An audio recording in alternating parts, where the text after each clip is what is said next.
धमका रहा है सर। और जब हम सारी रात 1 बजे हम वहाँ पर गए, पुलिस वाले सोए हुए थे सर, हम नहीं जगाया। और फिर वो वर्दियाँ पहन के, वीडियो में सब कुछ आ रहा है सर, फिर वो वर्दियाँ पहन के बैठे कि ये वीडियो बना लेंगे जी।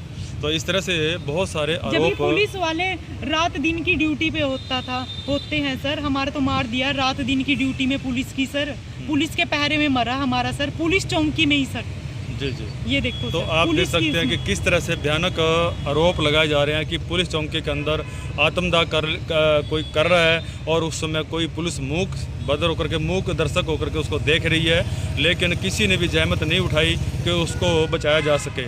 लेकिन उससे पहले काफ़ी बार रीना देवी पुलिस चौकी के और इस तरह से पूरे स्टाफ के अंदर ये गुहार लगा चुकी थी कि इसको बचाया जाए। लेकिन वो बंदे जो है ना, जिनको इन्होंने बताया कि जैसे इन्होंने बताया कि वो सभी नाम जो इन्होंने लिए हैं, वो इनको घर पर आकर के हमला किया, क्योंकि वो पड़ोसी थे, घर में घुस करके उनके पड़ोसियों के हमला किया, जिससे दुखी आकर के उन्होंने पुलिस की न्याय प्रक्रिया पे न्याय प्रक्रिया पे सवाल उठाते हुए कि जिस तरह से पुलिस ने कोई कार्रवाई नहीं की है, क्योंकि उसको मारा पीटा गया था पुलिस ने कोई कार्रवाई नहीं की, उससे दुखी आकर के उन्होंने पुलिस चौकी के अंदर ही आत्मदाह किया, जो जिसके लिए आज रीना देवी जगह जगह ठोकरें खाते फिर रही है। गृह मंत्री जी के पास भी जा चुके हैं, एसपी साहब, डीआईजी, आईजी, इन्होंने कोई भी ऐसा दरवाज़ा नहीं छोड़ा जिसके पास ये नहीं गए हैं।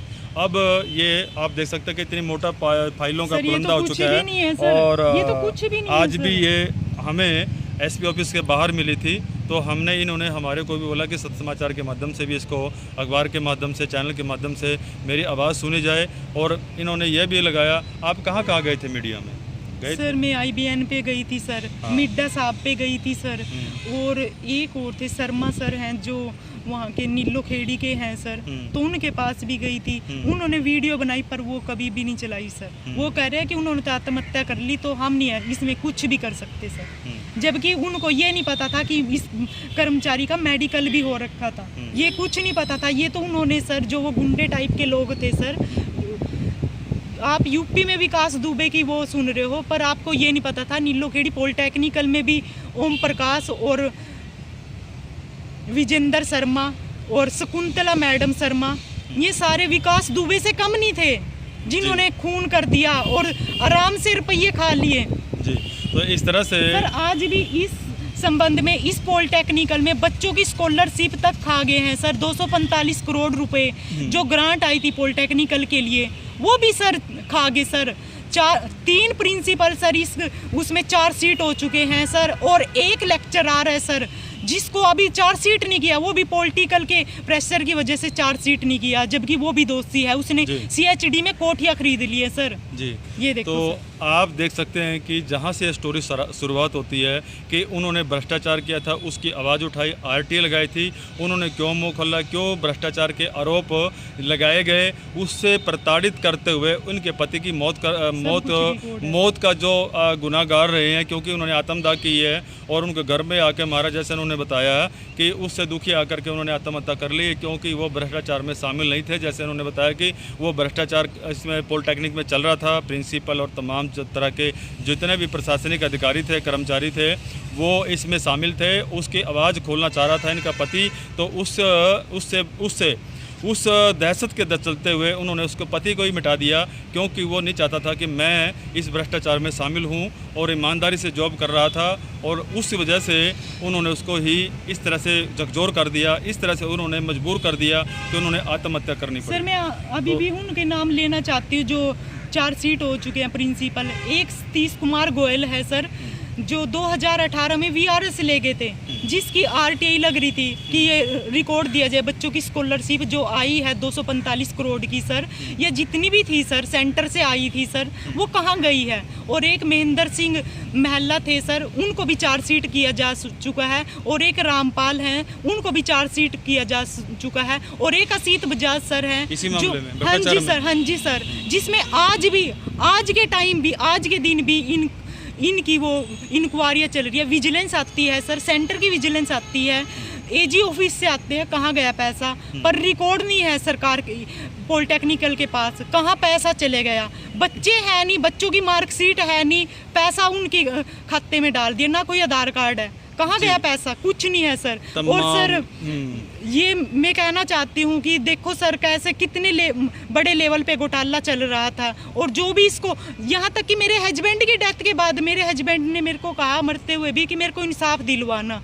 जब मैंने वो मैटर उठाया सर, मेरे हस्बैंड ने जो RTI लगा रखी थी, स्टेट इन्फॉर्मेशन कमीशन को भी मेरे हस्बैंड ने ये लिखा था कि मेरे को बार बार धमकियाँ दी जा रही है कि वापस ले ले अपनी RTI, नहीं तो तेरा ऐसा हाल करेंगे तू कहीं का नहीं रहने का। हमारा कर दिया सर जी, हमारा चला गया, हमारा कर दिया सर। तो साथियों सर मेरे को भी DG साहब की जो PA थी शशि खुराना, जो अब रिटायर हो चुकी है, तो उसने भी मेरे को धमकियाँ दी, क्यों तेरे को रिकॉर्ड दें, तो क्या लगती है रिकॉर्ड की, क्यों तेरे को रिकॉर्ड दे, क्योंकि रिकॉर्ड तो था ही नहीं इनके पास, रिकॉर्ड तो इन्होंने गायब कर दिया था।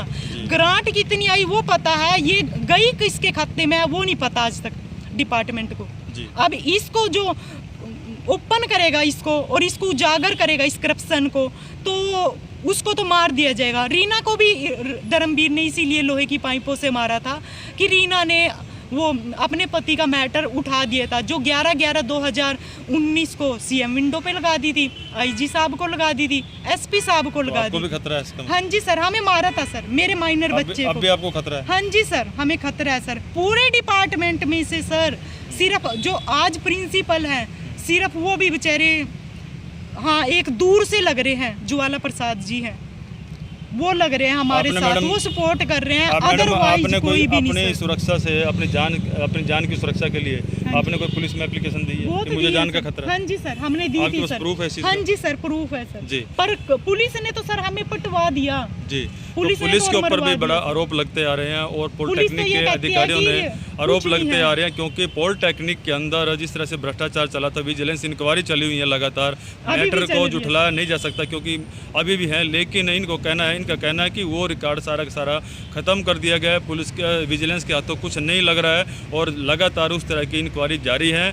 और वो अगले जिन्होंने इनके पति को, जिन्होंने आरोप लगाया कि मेरे पति को जिस तरह से प्रताड़ित किया और उसकी वजह से वो मरे हैं, तो उन्होंने उन स्टाफ के लोगों ने भी ये शक है कि ये कल को अगर कोई विजिलेंस की इंक्वायरी खुलती है या कोई भी कड़ी कहीं से खुलती है, तो ये हमारा भी नाम आएगा और हम भी उस कैटेगरी में आएंगे। हो सकता है कि इसकी मौत का जिम्मेवार वो खुद हों, उससे डर के मारे इनको प्रताड़ित किया जा रहा है। एक छोटा सा बच्चा है, 5-5.5 साल का बच्चा है, उसको भी तरह तरह से मारा पीटा गया है जैसे उन्होंने बताया, और इनको भी मारा पीटा गया है जैसे इन्होंने बताया कि मेरे को भी उन्होंने प्रताड़ित किया गया, और उन्होंने इनके भी जान को खतरा है। तो इस तरह से हरियाणा सरकार के ऊपर और हरियाणा पुलिस के ऊपर ये बहुत बड़ा प्रश्न चिन्ह लगा हुआ है, क्योंकि इंक्वायरी नहीं हो रही है, और ये आज रीना देवी दर बदर ठोकरें खाती फिर रही है।